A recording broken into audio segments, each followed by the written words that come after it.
Bonjour à tous et bienvenue à cette nouvelle formation concernant le test d'ANOVA et le test du Kruskal-Wallis.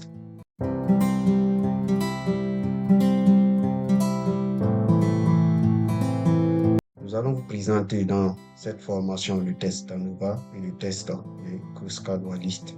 Il faut dire que le test d'ANOVA est utilisé lorsque un certain nombre de conditions est vérifié, à savoir la normalité, l'égalité des variances et l'indépendance des individus. Donc, il faut dire que le test de Kruskal-Wallis est utilisé lorsque une de ces conditions n'est pas respectée. Nous allons aller ensemble pour voir quelles sont ces fonctions qui nous permettent de pouvoir lancer le test d'ANOVA ou le test de Kruskal-Wallis. Donc, pour lancer le test d'ANOVA, il suffit d'utiliser la fonction que voici, la fonction A ou B. Cette fonction nous permettra de lancer le test d'ANOVA. Donc, en précisant tout simplement le nom des variables, donc, il faut dire que le revenu ici à ce niveau, il s'agit d'une variable catégorielle avec des modalités. Donc, il s'agit des classes de revenu.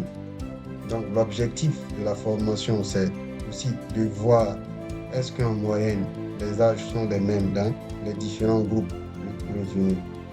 En ce qui concerne cette fonction, elle nous permettra d'afficher les résultats du test d'ANOVA.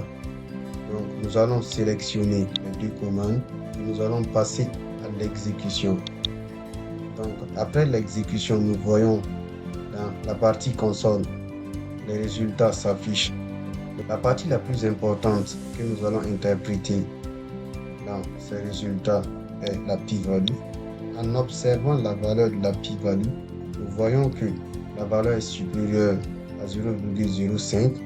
Donc, nous pouvons dire que le test est non significatif, non rejet de A0.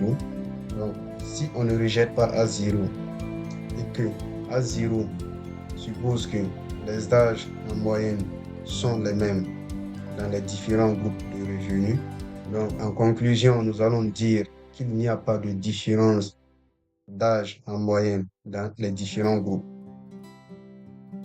Donc, nous allons continuer maintenant avec le test de Kruskal-Wallis. Quelle fonction nous permettra de lancer le test de Kruskal-Wallis? Il faut dire que pour lancer le test de Kruskal-Wallis, il suffit tout simplement de préciser Kruskal.test et à l'intérieur, nous allons préciser également le nom de ces variables, l'âge et le revenu. Et à côté, nous allons préciser le nom de la base de données qui est data. Donc, nous allons tout simplement sélectionner cette commande et nous allons passer à l'exécution. Nous voyons bien sûr les résultats du test qui s'affichent dans la partie console. Et nous allons également observer la valeur de la p-value.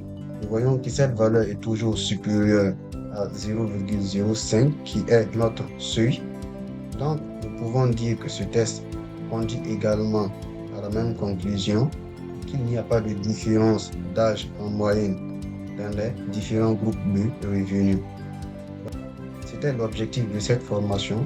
Restez connectés, abonnez-vous à notre chaîne YouTube.